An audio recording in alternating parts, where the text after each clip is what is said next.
No, you're fine. Just keep going. Okay. So the choice was to either worship the god or build a new religion out of the fact that their god's head fell off, and they chose the second one. That tells you a little bit of something about the nature of people. If your religion isn't working well, you just adapt, right? Mm-hmm. You adopt different ways to make it suit, and you see it throughout the religious world in so many areas. Right. Now in today's world, look what some have done to the Bible. Verses that they've left out and ignored to fit their... Sure, absolutely. So this was an important enough little detail that God wanted it in this writing here to let us know that, look how silly they behaved when I showed my power. The other thing that I think is interesting for us to continue on remembering in this chapter is the fact that did the Hebrews glorify God in their actions? No, they did not glorify God, did they? Did the Philistines glorify God? No. Was God glorified in this action? He glorified himself. He glorified himself, didn't he? That's the point that I want to bring out, is that when man or woman chooses not to glorify God, God will glorify himself, because God must be glorified. And so if man or woman choose not to do it, he'll do it himself. And that's an important thing for us to remember about the holiness of God. Glorifying God is setting him apart. He's separate, unique, holy, consecrated. All those words that we've used over and over again. And if the people won't do it, he'll do it himself. And so he's showing that here in this particular way. Verse 6, but the hand of the Lord was heavy on the people of Ashdod, and he ravaged them and struck them with tumors, both Ashdod and its territory. So he ravaged them. It's just another word for he smote them with these tumors. There's two teachings basically on what these tumors are. The first one I'll give you is the traditional one. It's been around the longest. It's a rabbinic tradition. It's kind of the old commentaries you find it. And they believe that these tumors were hemorrhoidal tumors. So great big large boils that occurred. Hemorrhoids. And that's the traditional teaching of what these were. Lately, more currently, in the last, 50, 75 years, the teaching seems to be, and it'll be based on a couple of things that we're going to read about following, is that this could potentially have been the bubonic plague. Mm-hmm. That's also mentioned in the Septuagint, and it's also mentioned in the Vulgate. That's the Greek version of this and the Latin version of this. They believe that it's the bubonic plague. And so Arnold teaches this as the bubonic plague.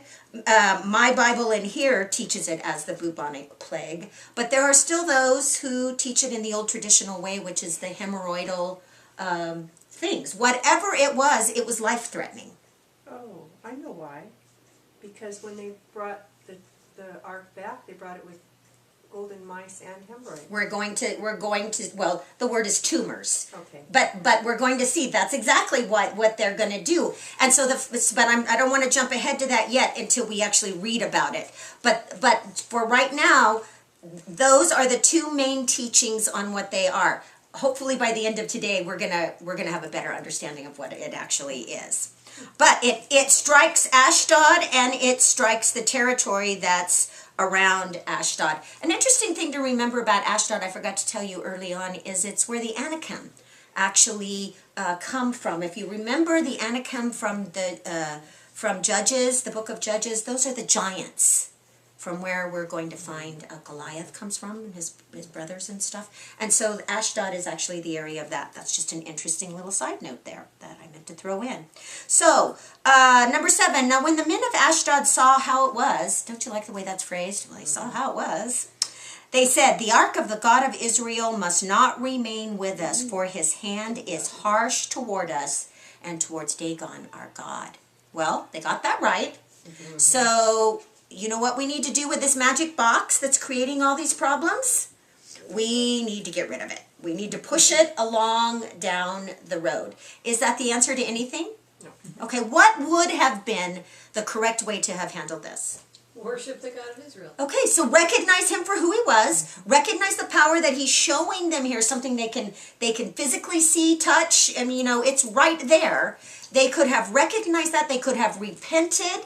They could have come to the worship of the one true God, turned away from their idol worship, and all would have been right. Right? They chose not to do any of that. Instead, they chose to set up the threshold as something important. And they said, you know what? He's pretty harsh, this God. We're not denying that he exists, but he's pretty harsh, so let's just push him along. Move him on out of the way. Verse 8, therefore they sent and gathered to themselves all the lords of the Philistines and said, what shall we do with the ark of the God of Israel? You missed a paragraph. I did? What did I miss?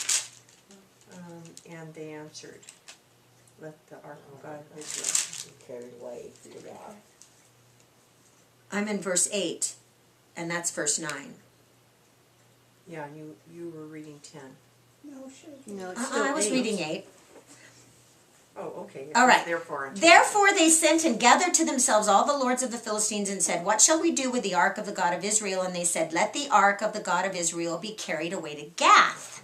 So they carried the ark of the God of Israel away. So they're carrying this ark away, and now they're just going to send it to another town. Now, look on your map when you get a chance this week. You'll see that Gath is the next one in line for it. Gath is actually where Goliath is from.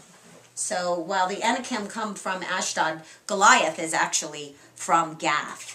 And so they carried it away to Gath. So it was after they carried it away. By the way, do you think they're doing it the correct way with golden poles? And yeah, I think they're kind of manhandling it, don't you imagine? Probably, yeah. Sort of manhandling this away. And so it was that they carried it away, that the hand of the Lord was against the city with a very great destruction. And he struck the men of the city, both small and great, and the tumors broke out on them. So once again, the same sort of thing is happening in Gath that happened in Ashdod. The tumors or the hemorrhoids or the growths that they're talking about came on the men of Gath. If it is the bubonic plague, then what happens is that in about a week's time, the surface of the skin fills up with boils that are filled with a liquid that actually bursts. And it is at that time that usually death comes right after that. It takes about a week to die. It's a horrible thing. How is it spread? Bubonic plague.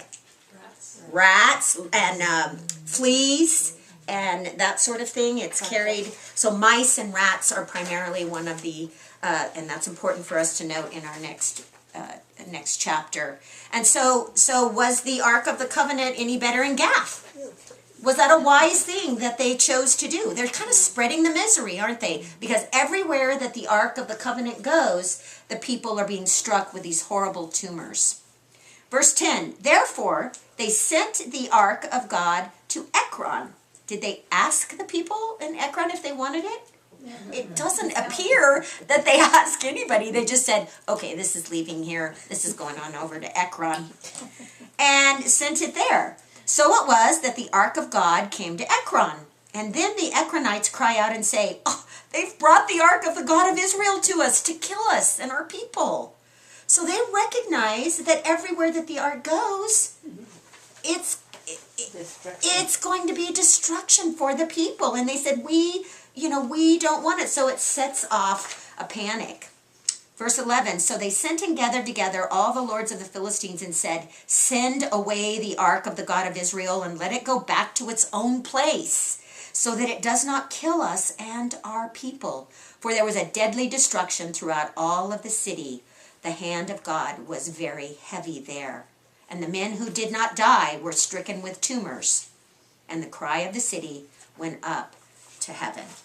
So the same thing happens in Gath. Now, I told you earlier there are 5 major cities of the Philistines. We read about 3 of them. The question comes up, what about the other 2? Did the Ark of the Covenant go there? We're not given any word on that. We know for sure that the 3 of them definitely got hit. In our next chapter, though, it's going to be treated as if all 5 had some interaction with this. So it'll be an interesting way to do that. And so these lords of the Philistines are, there's 5 of them. There's 5 lords for the 5 cities. I think you could call them like mayors or governors of the city.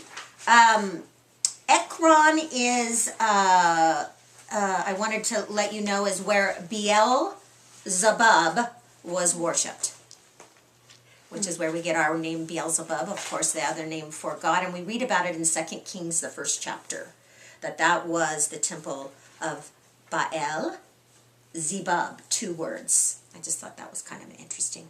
All right, let's go to chapter 6 and see what happens when the Ark of the Covenant needs to go back to its own people.